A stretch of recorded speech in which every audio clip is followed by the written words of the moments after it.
3 بار حمل ضائع ہونے کے بعد میں چوتھی دفعہ ماں بننے والی تھی۔ اس بار شوہر نے دھمکی دی کہ اگر اس بار بھی بچہ ضائع ہو گیا تو میں دوسری شادی کر لوں گا۔ ایک دن میں اپنی ماں سے ملنے گئی تو وہ مجھے ایک پیرنی کے پاس لے گئی۔ پیرنی نے مجھے خالی کمرے میں بھیج دیا۔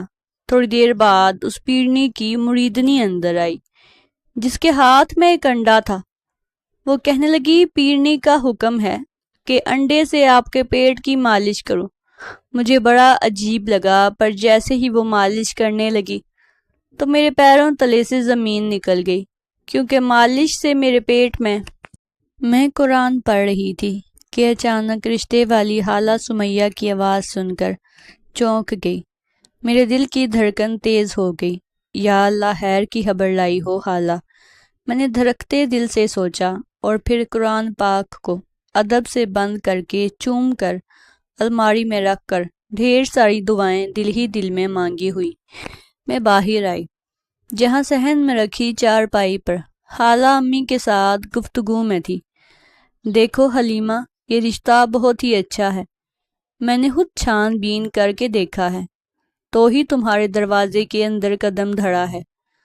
اللہ آپ کی زبان مبارک کرے خالہ، اللہ کے بعد آپ ہی میرا آسرا ہیں۔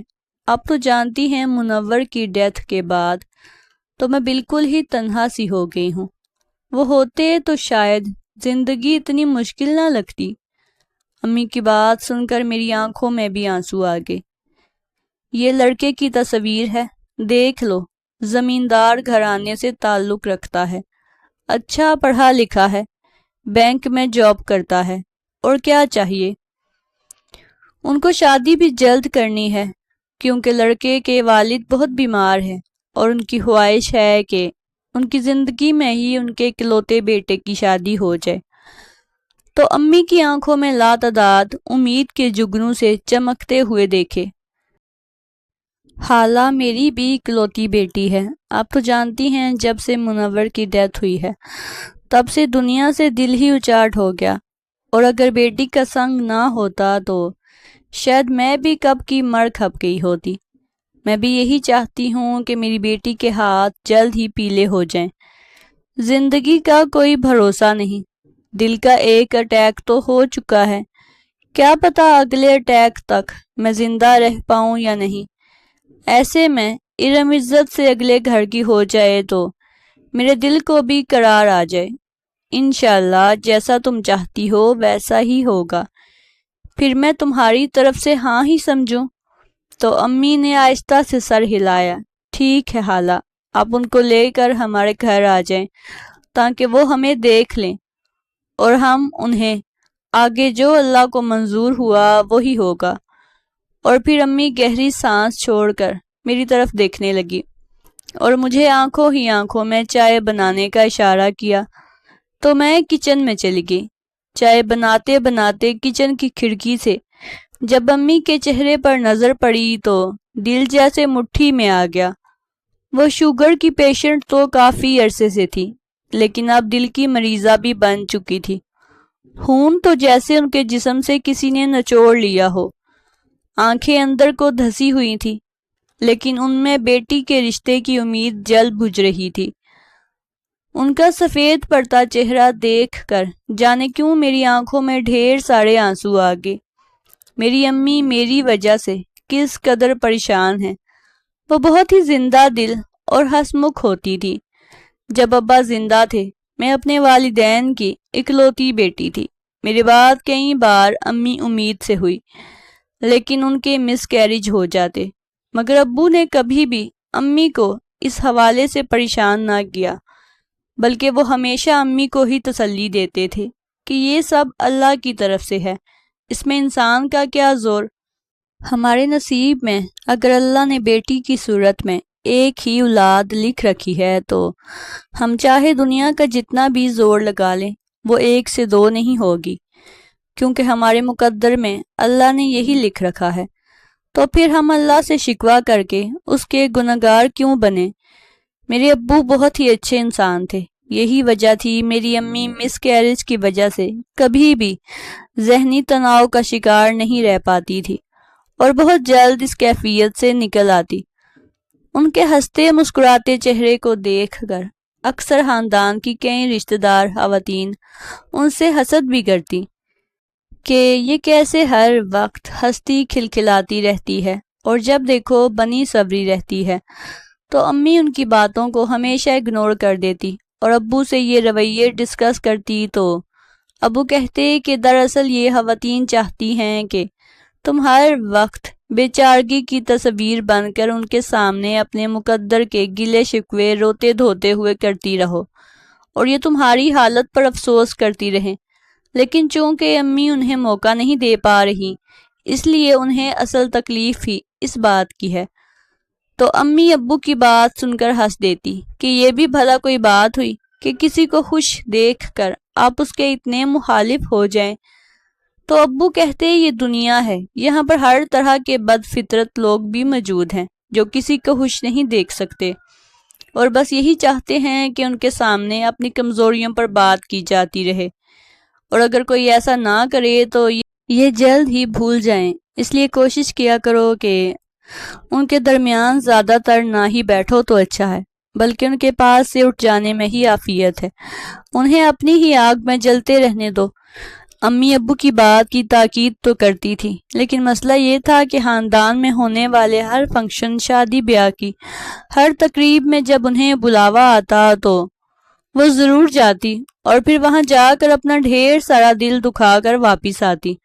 اکثر خواتین تو امی کو ان کے منہ پر ہی کہہ ڈالتی کہ تم نے کیا ایک بچی پیدا کر کے بس کر کے بیٹھ گئی ہو، تمہارے ساتھ کی کتنی ہی لڑکیوں کی شادی ہوئی اور آج وہ 5-6 بچوں کی مائیں بن گئی ہیں۔ امی ان کی ایسی انکوائری کی آڑ میں ان کے طنز کو اچھے سے سمجھتی تھی، لیکن مسکرا کر چپ ہو جاتی۔ کو ان کا خاموش رہنا بھی برداشت نہ ہوتا تو انہی میں سے کچھ کہتی کہ بھائی یہ تو کوشش کرتی ہے لیکن ان سے کچھ ہوتا ہی نہیں، شکر کریں جو ایک بچی ہو گئی، ورنہ ان کے جو حالات ہیں اس میں تو یہ بچی بھی ہونا محال تھی۔ اس بات پر بہت ساری خواتین ہنسنے لگتی اور کچھ انتہائی چمکتی تیکھی آنکھوں سے امی کو غور سے دیکھتی، تو ایسے میں ایک پل کو امی کے چہرے پر ایک سایہ سا گزرتے ہوئے میں ہمیشہ دیکھتی تھی، لیکن دوسرے پل ابو کا دیا ہوا اعتماد ان کے چہرے پر دکھائی دینے لگتا اور وہ بڑے بھرپور انداز میں ان کا جواب دیتے ہوئے کہتی ہیں کہ چلو شکر ہے اللہ کا کہ اللہ نے مجھے اس قابل سمجھا، ایک ہو بس نیک ہو، یہی دعا ہے۔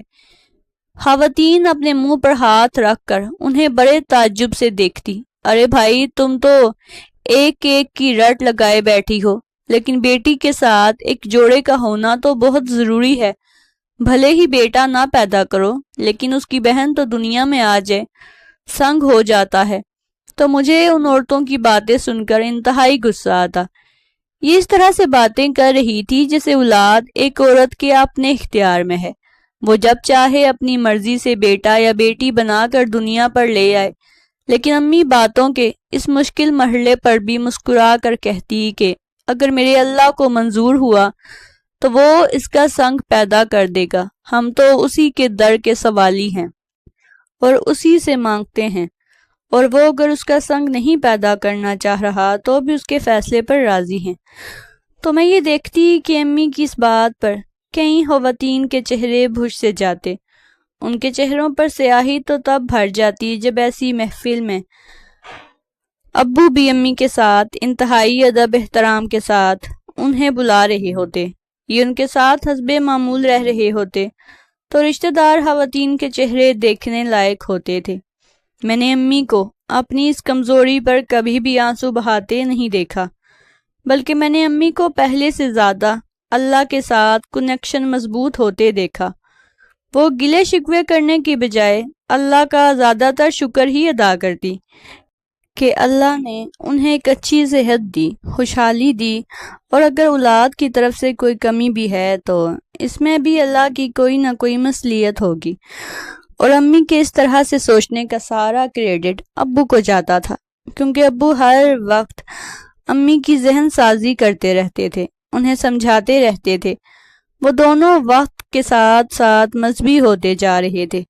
یہی وجہ تھی کہ امی نے ابو سے اپنی خواہش کا اظہار کیا کہ کیوں نہ ہم ارم کو قرآن حفظ کروائیں۔ میرا دل بہت کرتا ہے کہ ہماری بیٹی اللہ کی راہ پر چلے۔ تو ابو امی کی بات پر بہت خوش ہوئے اور انہوں نے کہا کیوں نہیں، یہ تو بہت ہی اچھی بات کی تم نے۔ اور پھر میں نے جب میٹرک کیا تو مجھے قریب کے ہی مدرسے میں قرآن حفظ کے لیے چھوڑ دیا گیا۔ صبح سویرے مجھے ابو اپنے ساتھ لے جاتے اور واپسی پر مجھے امی لینے کے لیے آتی۔ میں جوں جوں سپارہ حفظ کرتی جا رہی تھی، امی ابو کے چہروں پر ایک خوشی سی دکھتی۔ میں جب بھی کوئی سپارہ مکمل حفظ کر لیتی تو گھر آ کر انہیں ضرور سناتی۔ تو میں نے کئی بار امی اور ابو کی آنکھوں میں آنسو دیکھے۔ وہ اکثر ایک دوسرے کو مبارکباد دیتے اور میرا ماتھا چوم کر امی کہتی کہ اللہ تمہارے اس علم کو سیکھنے میں مدد فرمائے اور اس علم کی شمع تمہارے دل میں ہمیشہ جگائے رکھے۔ گھر کا ماحول چونکہ کافی مذہبی تھا، اس لیے میرا رجحان بھی دین کی طرف بڑھ گیا تھا۔ ابو کی آمدن محدود تھی، گھر چھوٹا تھا، لیکن ہماری زندگیوں میں خوشحالی اور برکت نے ہماری زندگیوں کو بہت خوبصورت بنا ڈالا تھا۔ امی انتہائی کفایت شار تھی۔ محدود آمدنی کے باوجود انہوں نے کبھی بھی ابو سے کوئی شکوہ نہ کیا۔ نہ تو امی خود فضول خرچ تھی، نہ ہی ابو کو فضول خرچی کرنے دیتی تھی۔ اتنی کم آمدنی کے باوجود انہوں نے کمیٹیاں ڈال رکھی تھی، اور جب بھی کوئی کمیٹی نکلی امی اس سے میرے جہیز کے لیے کوئی نہ کوئی چیز خرید کر پیٹی میں رکھ دیتی۔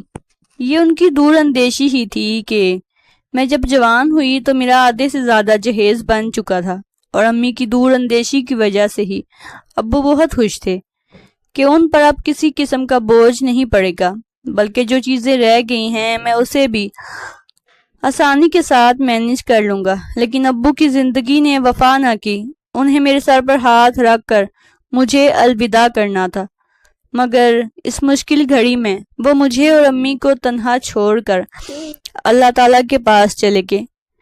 میرے اور امی کے لیے ان کی ناگہانی موت ایک بہت بڑا سانحہ تھی، کیونکہ وہ اس گھر کے سربراہ نہیں تھے بلکہ ایک بہترین اور خوبصورت انسان بھی تھے، جنہوں نے قدم قدم پر امی کو سہارا تو دیا ہی تھا، لیکن مجھے بیٹی ہونے کا مان بھی ہمیشہ دلاتے رہے۔ ہمارے خاندان میں بیٹیوں کے پیدا ہونے پر کوئی زیادہ خوش نہیں ہوتا، اور نہ ہی کسی قسم کی خوشی منائی جاتی تھی، اور نہ ہی بیٹیوں کے پیدا ہونے کو اچھی نگاہ سے دیکھا جاتا تھا۔ لیکن ابو نے اس رواج کو اپنے خاندان میں توڑا۔ وہ واحد آدمی تھے جنہوں نے میرے پیدا ہونے پر نہ صرف مٹھائی خاندان میں تقسیم کی بلکہ پورے محلے میں خود بانٹی۔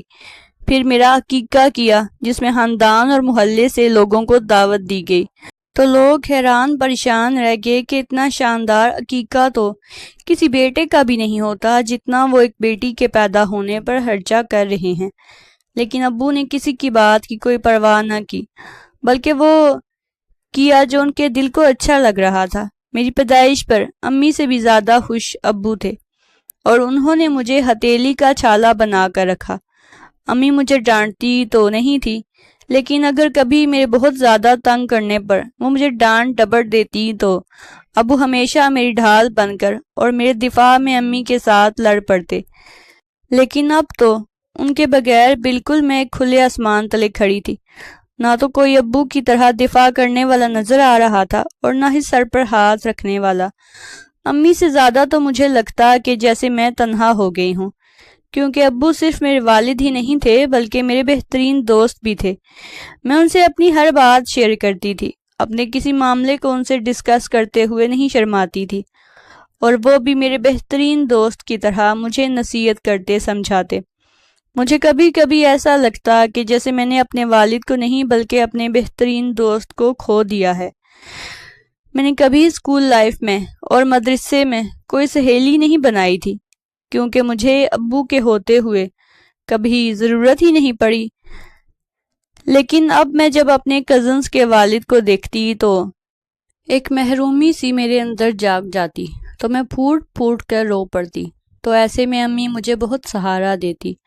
امی کے لیے ابو جیسے رفیق آدمی کا آدھے راستے میں ہی کھو جانا ناقابل برداشت تھا، لیکن وہ میری خاطر اپنے دکھ کو دبا گئیں، کیونکہ وہ جانتی تھی اگر وہ رو پڑیں گی تو پھر مجھے چپ کروانا ناممکن ہو جائے گا، کیونکہ مجھے تو بس ابو کا نام سنتے ہی رونا آ جاتا تھا۔ تو ایسے میں امی مجھے آیات اور حدیث کی صورت میں صبر کی تلقین کرتی تو مجھے بھی ان کی بات سن کر صبر آ جاتا۔ میں حافظ قرآن بن چکی تھی، تو امی نے میرا داخلہ کالج میں کروا دیا۔ وہ چاہتی تھی کہ میں پڑھ لکھ کر اپنے پیروں پر کھڑی ہو جاؤں، کیونکہ ابو کی بھی یہی خواہش تھی۔ اس لیے امی نے میرا دھیان بٹانے کے لیے کچھ آگے بڑھنے کی طرف موٹیویٹ کیا۔ ہماری فیملی میں لڑکیوں کو زیادہ پڑھنا لکھنا اچھا نہیں سمجھا جاتا تھا۔ یہ ایک اور رواج تھا جو میری ماں نے توڑا اور مجھے باقاعدہ کالج میں ایڈمیشن دلوایا۔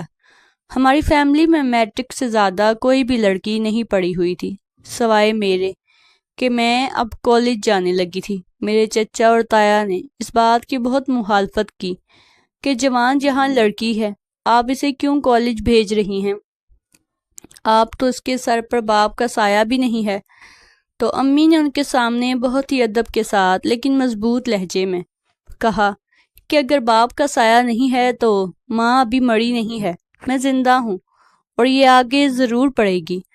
تو میرے چچا اس بات کی مخالفت کرتے ہوئے اکثر کہتے کہ میری ایک بات یاد رکھو، اگر خدا نہ خواستہ کوئی اونچ نیچ ہو گئی تو یاد رکھو گی بابی، ہم بالکل بھی اس معاملے میں نہیں آئیں گے۔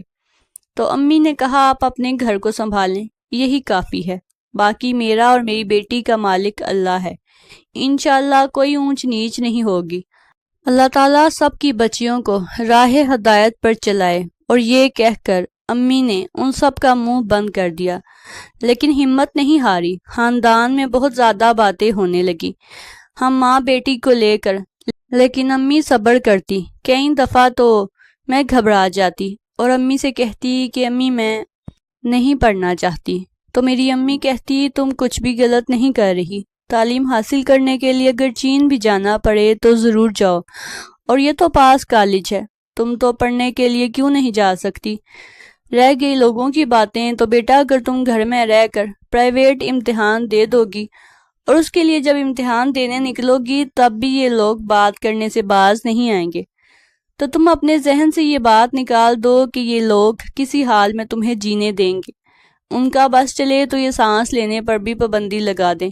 اس لیے لوگوں کی باتوں کی زیادہ پرواہ مت کیا کرو، بلکہ اپنا سارا فوکس اپنی تعلیم پر رکھو اور کوشش کرو کہ حق کے راستے پر چلتی رہو۔ تو میں نے امی کی ان باتوں کو اپنے پلوں سے باندھ لیا اور ڈٹ کر تعلیم حاصل کرنے لگی۔ ایم اے کے بعد میں نے گورنمنٹ ٹیچرز کی اسامی کے لیے اپنی درخواستیں جمع کروا دی، کیونکہ میں چاہتی تھی کہ جلد از جلد میں اپنے پیروں پر کھڑی ہو جاؤں، اور اگر گورنمنٹ سیکٹر میں میری نوکری ہو جاتی ہے تو اس سے زیادہ اچھی اور کیا چیز ہوگی۔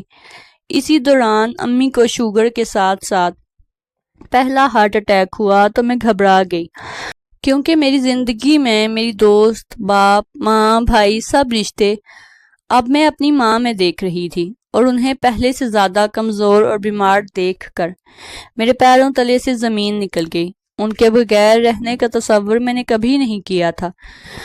میں بہت زیادہ دل ہی دل میں خوف زدہ رہنے لگی، اگر خدا نہ خواستہ امی کو کچھ ہو گیا تو میرا کیا بنے گا؟ خاندان والے تو پہلے ہی ہم سے ہر تعلق توڑ کر بیٹھے ہوئے تھے، نہ آنا نہ جانا تھا، نہ ہی کسی نے اپنے بیٹے کے لیے میرا رشتہ مانگا۔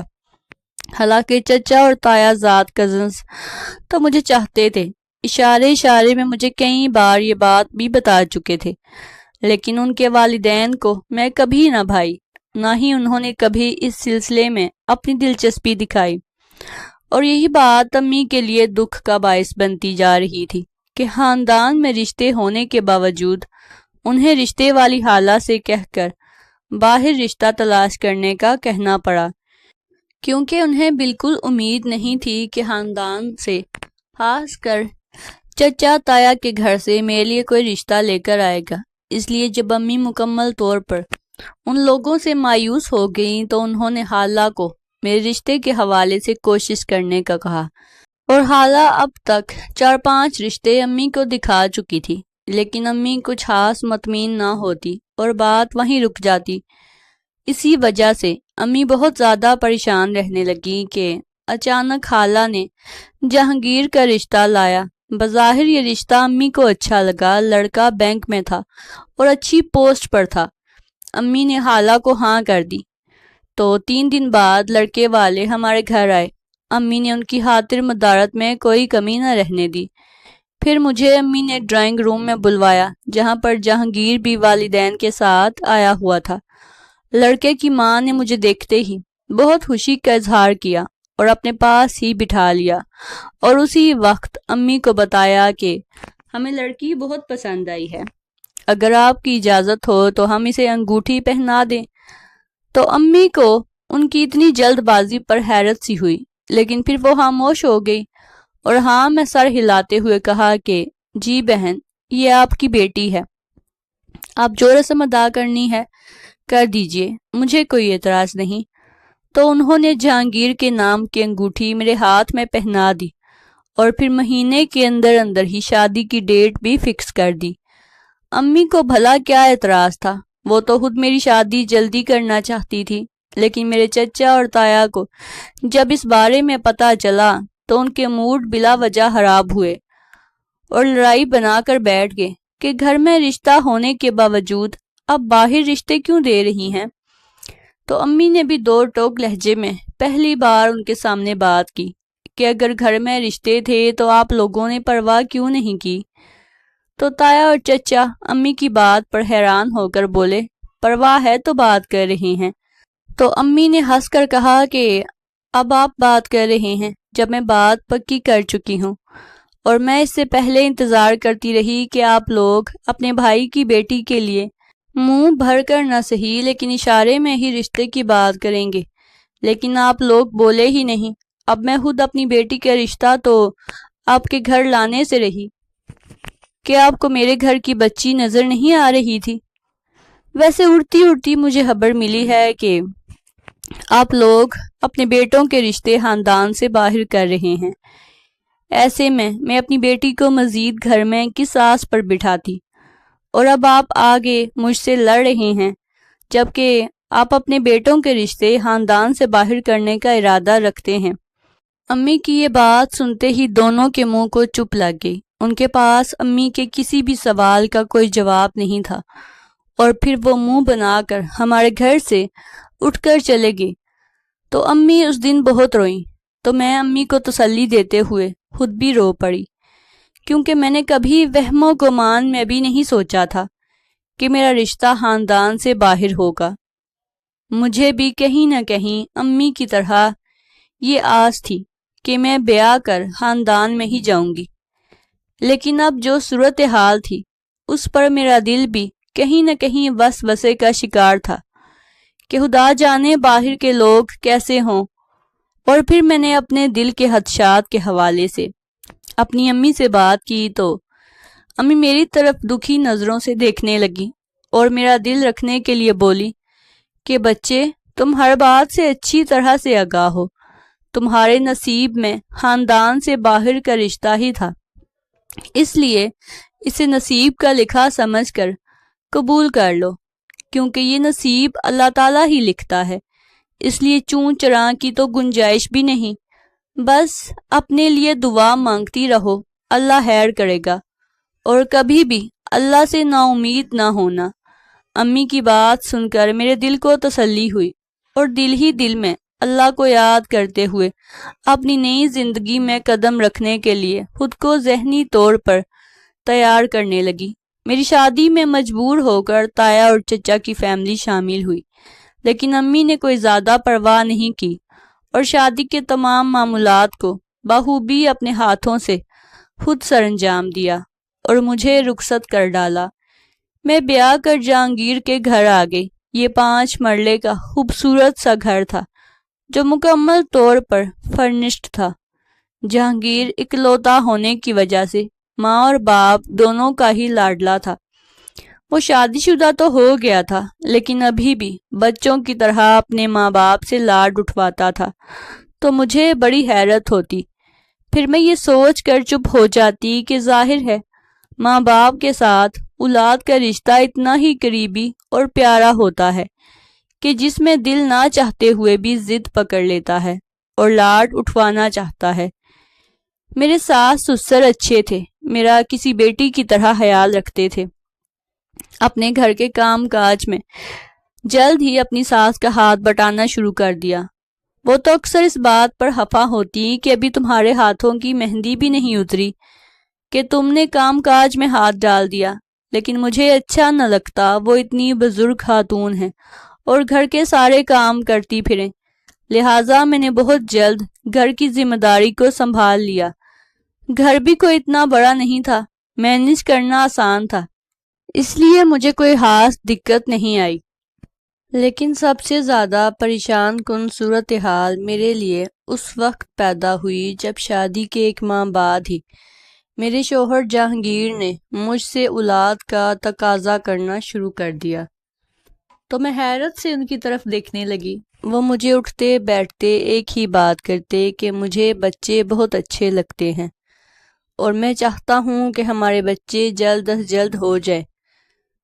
تو میں بھی انہیں کہتی مجھے بھی بچے بہت اچھے لگتے ہیں اور میں بھی چاہتی ہوں کہ اللہ مجھے ماں کے اعزاز سے نواز دے، لیکن اولاد کا دیر سے یا جلدی آنا کسی انسان کے بس میں نہیں ہوتا۔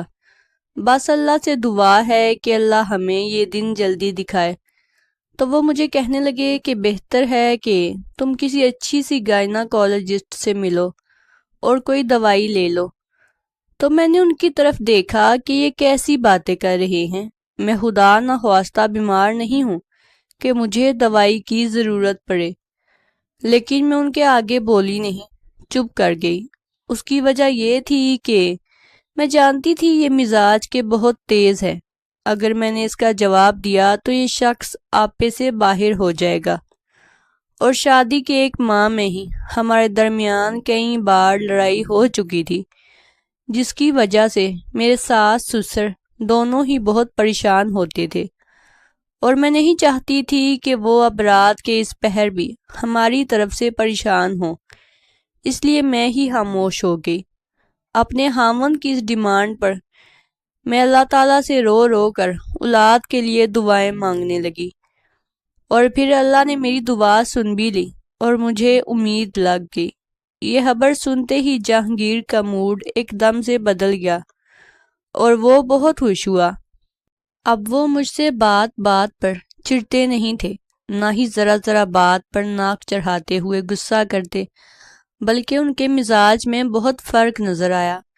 تو میں نے اللہ کا شکر ادا کیا، لیکن یہ خوشی عارضی ثابت ہوئی، کیونکہ کچھ دن بعد ہی میرا پہلا مس کیریج ہو گیا۔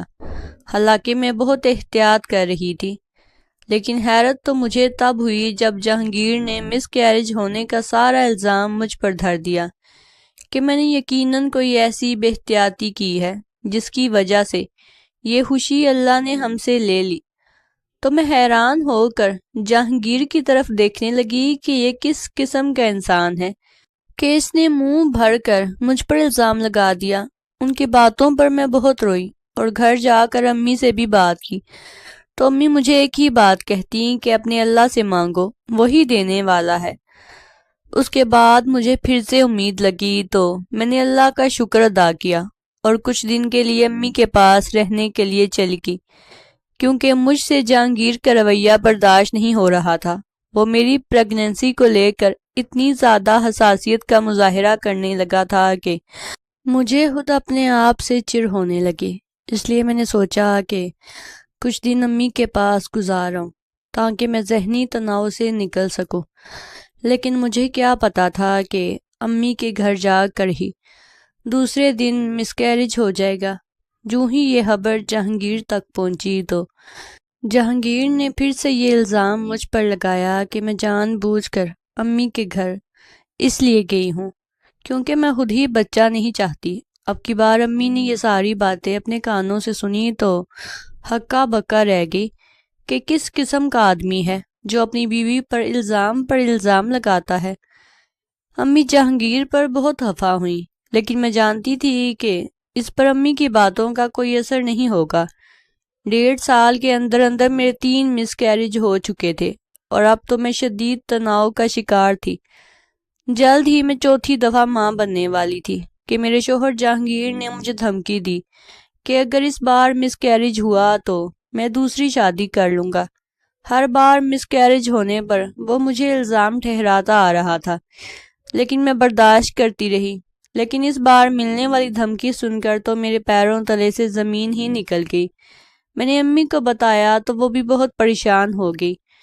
میں امی کے سامنے رو پڑی کہ خدا کے لیے امی کچھ کریں، کوئی تعویذ، کوئی دم درود، کسی عالم سے ملیں، کچھ تو کریں، یہ میری زندگی کا سوال ہے۔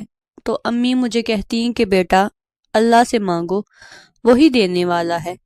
تو میں ایک دم غصے سے امی کو کہہ جاتی کہ امی دعا کے ساتھ ساتھ دوا کا حکم بھی ہے جو اللہ نے ہمیں ہی دیا ہے۔ اگر مجھے کسی کے تعویذ دم درود سے کوئی شفا مل سکتی ہے تو ہم اس کے لیے کوشش کیوں نہ کریں؟ آپ کسی سے بات تو کر کے دیکھیں۔ تو امی نے خالہ آسیہ سے بات کی، جنہوں نے امی کو ایک پیرنی کے بارے میں بتایا۔ تو اگلے دن مجھے امی پیرنی کے پاس لے گئی۔ پیرنی نے میری ساری بات سننے کے بعد مجھے خالی کمرے میں بھیج دیا، اور جب امی میرے ساتھ آنے لگی تو اس نے امی کو وہیں روک دیا۔ تو میں اکیلے ہی اس کمرے میں چلی گئی۔ تھوڑی دیر بعد ہی اس کمرے میں اس پیرنی کی مریدنی اندر داخل ہوئی، جس کے ہاتھ میں ایک انڈا تھا۔ جانے کیوں اس مریدنی کی بات کرنے کا انداز، چلنے کا انداز بالکل مردانہ سا تھا۔ اس نے اپنا منہ نقاب سے ڈھک رکھا تھا۔ پھر اس نے دروازے کو اندر سے بند کیا تو میں ایک دم سے پریشان ہو گئی۔ تو مجھے وہ تسلی دیتے ہوئے بولی کہ پیرنی کا حکم ہے کہ انڈے سے آپ کے پیٹ کی اچھی طرح سے مالش کروں۔ تو میں اس کی بات سن کر گڑبڑا گئی۔ پھر اس نے مجھے سامنے چٹائی پر لیٹنے کے لیے کہا، اور پھر میرے قریب وہ جوں ہی آئی تو اس نے مجھے پیٹ سے قمیض ہٹانے کو کہا۔ میں نے اس کے کہنے میں آ کر اپنے پیٹ سے قمیض ہٹا دی تو وہ انڈے سے میرے پیٹ کی مالش کرنے لگی تو اچانک ہی میرے پیروں تلے سے زمین نکل گئی، کیونکہ مالش کرتے ہی جیسے وہ ایک دم جھکی تو اس کا نقاب چہرے سے ہٹ گیا، اور اس کے چہرے پر جب میری نگاہ پڑی تو میری آنکھیں پھٹی کی پھٹی رہ گئیں۔ وہ کوئی مرد تھا، عورت نہیں، اور یہ دیکھ کر میرے حواس فنا ہو گئے، کیونکہ دروازہ اندر سے بند تھا۔ تو میں ایک دم سے اٹھ کر بیٹھ گئی۔ اس کی آنکھوں میں ایک عجیب سی حیوانی چمک دیکھ کر میں نے اسے بڑے ہی پیار سے کہا کہ مجھے بہت پیاس لگی ہے، اگر پانی مل جائے تو اس کے بعد آپ یہ دوبارہ شروع کر دینا۔ تو وہ ایک دم سر ہلاتے ہوئے جو ہی میرے پاس سے اٹھا تو میں دوڑ کر دروازے کی طرف گئی۔ اس سے پہلے کہ وہ کچھ سمجھتا میں کمرے سے باہر آ گئی۔ مجھے حواس باختہ دیکھ کر امی ایک دم سے پریشان ہو کر اٹھ کھڑی ہوئی۔ تو میں نے امی کا ہاتھ پکڑا اور وہاں سے تیز تیز قدم اٹھاتے ہوئے باہر کی طرف بڑھنے لگی۔ پیرنی اور اس کی مریدنی دونوں ہی آوازیں دیتے ہوئے ہمارے پیچھے لپکے، لیکن ہم دونوں ہی باہر آ گئے اور سامنے سے آتی ٹیکسی روک کر میں اور امی اس میں بیٹھے اور ٹیکسی ڈرائیور کو فوراً چلنے کو کہا۔ راستے میں نے امی کو ساری بات بتائی اور پھر ان کے کندھے پر سر رکھ کے رونے لگی کہ مجھے اللہ پر یقین رکھنا چاہیے تھا، مجھے ایسے کام نہیں کرنے چاہیے تھے، مجھے اس پیرنی کے پاس نہیں جانا چاہیے تھا۔ آپ نے صحیح کہا تھا امی کہ اللہ سے مانگو، وہی دینے والا ہے، لیکن میں اپنی شادی شدہ زندگی کو بچانے کے لیے مزید یہ کفر نہیں کر سکتی۔ میں بس اپنے اللہ سے ہی مانگوں گی، اگر اس نے میرے نصیب میں اولاد لکھی تو مجھے ضرور دے گا، اور اگر نہیں تو میں اسے اپنے نصیب کا لکھا سمجھ کر قبول کر لوں گی۔ میری بات سن کر امی رونے لگی اور مجھے کہا کہ بیٹا اللہ خیر کرے گا، شکر ہے جو اللہ نے تمہاری عزت بچا لی، ورنہ نہ جانے کیا ہو جاتا۔ امی کا تو سوچ سوچ کر دل ہلنے لگا۔ خیر میں گھر آ گئی اور جائے نماز ڈال کر میں نے سجدہ شکر کیا کہ اللہ نے مجھے بچا لیا۔ میں جب سے امی کے گھر آئی تھی جہانگیر مجھے لینے کے لیے نہ آئے۔ جب میں نے انہیں کال کر کے بتایا کہ مجھے آ کر لے جائیں تو انہوں نے کہا تم ابھی امی کے گھر ہی رہو، اور یہ کہہ کر انہوں نے فون بند کر دیا۔ اس کا سیدھا سادہ مطلب یہ تھا کہ وہ مجھے اپنے ساتھ لے جانے میں کوئی دلچسپی نہیں رکھتے۔ جس شخص کی اتنی بچکانہ سوچ ہو اس کے ساتھ پوری زندگی کیسے گزاری جا سکتی ہے؟ یہ سوچ کر میرا دماغ شائیں شائیں کرنے لگا۔ میں نے پھر پلٹ کر جہانگیر کو فون نہ کیا کیونکہ میں نے اپنا معاملہ اللہ پر چھوڑ دیا تھا۔ میری پریگننسی ہوئے 3 ماہ ہو گئے تھے۔ اس سے پہلے 1.5 ماہ میں میرا مس کیریج ہو جاتا تھا۔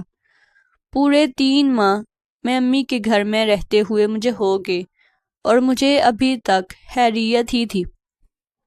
میں اکثر پریشان ہوتی تو امی ایسے موقع پر مجھے بہت تسلی دیتی کہ اس بار تم دیکھ لینا خیر ہی ہوگی۔ امی بہت آیات پڑھتی رہتی اور مجھ پر پھونکتی رہتی اور میں بھی قرآن سے مدد لیتی رہتی۔ جو بھی مسنون دعائیں ہمارے دین نے ہمیں سکھائی ہیں وہ ہر وقت میرے ورد میں رہنے لگی، اور پھر 7 خیریت کے میرے 9 ماہ مکمل ہوئے اور مجھے ہاسپٹل لے جایا گیا، جہاں اللہ نے مجھے ایک پیارا سا بیٹا دیا۔ بچے کا سن کر جہانگیر اور اس کے والدین فوراً ہاسپٹل پہنچے۔ جہانگیر بچے کو اٹھا کر بہت خوش تھا اور مجھے اپنے ساتھ لے جانے کے لیے باضد تھا۔ میں نہیں جانا چاہتی تھی، لیکن امی نے مجھے آنکھوں ہی آنکھوں میں اشارہ کیا کہ بیٹا تمہارا اصل گھر اب وہی ہے، اور سمجھوتا ہمیشہ عورت کو ہی کرنا پڑتا ہے، اس لیے تم صبر اور حوصلے کے ساتھ اپنے گھر جاؤ۔ میں اپنی ماں کو مزید پریشان نہیں کرنا چاہتی تھی، اس لیے میں نے ان کی نصیحت اپنے پلوں سے باندھ کر جہانگیر کے ساتھ ان کے گھر چلی آئی۔ ناظرین، اگر آپ کو ہماری کہانی اچھی لگی ہے تو ہماری ویڈیو کو زیادہ سے زیادہ لائک کر دیں، شیئر کر دیں، اور مزید اس طرح کی سبق آموز کہانیاں سننے کے لیے ہمارے چینل کو سبسکرائب کر دیں اور بیل کا جو آئیکن ہے اس کو پریس کر دیں تاکہ آپ کو ہماری ہر کہانی کا نوٹیفیکیشن مل سکے۔ اللہ حافظ۔